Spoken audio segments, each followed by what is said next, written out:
West Virginia women's basketball just got screwed against Iowa and Caitlin Clark, and we have to talk about it. This is Locked On Big 12. You are Locked On Big 12, your daily podcast on the Big 12 Conference, part of the Locked On Podcast Network, your team every day. Happy Monday, everybody. Welcome into Emergency Locked On Big 12. I'm Drake Toll from America's #1 Big 12 podcast, Locked On Big 12. Thanks for making it your first listen every single day.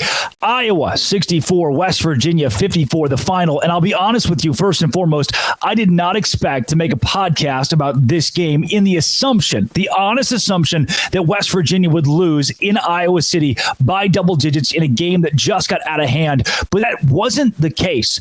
In watching Caitlin Clark and Iowa play against West Virginia, I was shocked at the way this game was taken out of the hands of the players. I understand.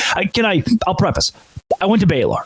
I get that women's basketball is underrated and underappreciated. It's one of the things that got me into sports at Baylor very early on because everything else was bad. I know the narratives of this sport are important, but placing a narrative over the actual result of a game, which I believe is what happened in this contest, is appalling and sets the sport back. I said the same thing when Iowa played LSU, a poorly officiated game in the national championship last year, and I'll say it here. The game was taken away from West Virginia. One of the points that I made mid-game is West Virginia can win. They can beat Iowa, but the scoreboard will not reflect that. For ESPN, for the tournament, for the sport, for the narrative overall, Iowa had to win this game. Am I upset that Caitlin Clark and Iowa are moving on? Am I upset that is a national storyline? Of course not. But I am upset with the way this game finished because West Virginia had not just a fighter's chance, but there were points in this game where that team was in control, where the Mountaineers were in control as an 8 seed facing a 1 seed on the road. And in the last 5 minutes, the last even 10 minutes, it just felt like a fair shake was not given. A 16-16 score in the fourth quarter after West Virginia went into that quarter down by they go into the quarter down by 10. You feel like, all right, here's where Iowa blows it wide open. West Virginia was able to play good defense in the second. Caitlin Clark did not win this game for Iowa over the course of the last 6 minutes or so. It was everybody else who came together. Like the narrative of, oh, Caitlin Clark plays hero. She comes in, she wins the game for Iowa. They move on. Wasn't exactly there. 5 for 14 from 3. It's good. It's really good. 8 for 22 from the field. That's fine. 11 from 22 at the line. 30 free throws shot by Iowa, 5 from West Virginia. And I get a portion of those are at the end of the game, but take away the 4-6 free throws at the end of the game. We'll say 6 that Iowa shot because of late fouls. We'll go 24 free throws for Iowa and 5 for West Virginia. Are you telling me West Virginia was that much more physical? That, to me, paints the whole picture of what this game was. It didn't matter how well West Virginia played. It didn't matter what West Virginia did, from Harrison to Watson to especially Quinterly, who was lights out and helped put her name on the map nationally. It did not matter what those players did in this game. This was Iowa's to win. This was never even West Virginia's to lose or Iowa's to lose. The outcome of this felt determined before we got to the fourth quarter. And especially as we got to the end of the fourth quarter, the Hawkeyes shot 36%. The Mountaineers shot 34%. It was an ugly game overall. Iowa was shooting 22% from 3 and West Virginia shooting 27% is not good. The only difference in this game, especially given the fact that West Virginia shot 50, to me, that's where I look. That's when I see who won a game. If I read you the team stats of some of these, who won the game, West Virginia took 15 more shots than Iowa. That is absurd. They had 7 more assists than the Hawkeyes. They were able to move the ball around. Turnovers. Iowa had 15. West Virginia had 9.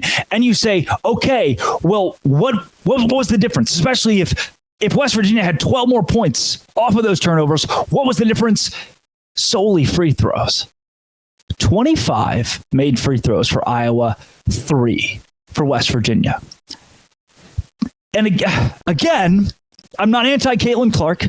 I'm not anti the narrative that women's basketball should get more exposure, that women's basketball, this tournament, has more stars than the men's side. I don't disagree with that. I don't hate Iowa. I don't hate Caitlin Clark. But watching this game was frustrating because a team that deserved to be in it at the very end, that deserved to win it at the very end, was taken out of it by officiating that just didn't make any sense. And that's the problem that I have, that a narrative trumped the actual result, the true result that could have been 27 fouls against West Virginia, 11 against Iowa. You know, like a 30-5 free throw difference shouldn't be something that I have to justify or anybody has to justify to you for you to go, oh, that's not good. You know, it's not like, oh, this guy's blowing hot air up your skirt. He's, you know, this is clickbait. No, 30-5 in the free throw category. Caitlin Clark shoots twice as many free throws as the entire Mountaineers team. It just wasn't a good representation of what women's basketball is. I've seen it at the top level. I watched Baylor win a national championship in that 2019 year. And I can tell you that it didn't take this. It didn't take this level of, like, maybe the only reasonable way for me to put it is live propaganda. It's like I was watching live propaganda. It was, hey, now that we have this captive audience of women's basketball, we can't let Caitlin Clark lose, right? Even when she's not at the top of her game, even when she doesn't take over the game behind the three-point line in the second half, it was still, we can't let her lose. That's what it looked like. Like, for me, if I was a general fan watching women's basketball for the first time, I would watch this and think, that was kind of stupid. Do they just have to let Iowa win? Do they just have to let Caitlin Clark win? And that is not good for the game overall moving forward. I don't think that pushes the sport itself in the right direction. And I want the sport to go in the right direction, but West Virginia got hoed in this. They got screwed in this. And maybe if you do call your own fouls, you know, we go back and we look at the tape and maybe Iowa deserved more free throws than West Virginia. And maybe that the Iowa Hawkeyes deserve to win this game. Sure. But by 10, like this, didn't feel right. It wasn't officiated in a way that had a respect for the game. And that, to me, is the problem. Here on Locked On Big 12, part of the Locked On Podcast Network, your team every day. Just didn't like this one. Thanks for making it your first listen every single day. This has always been, always will be, Locked On. Thanks again for making it your first listen every single day. Dose grande.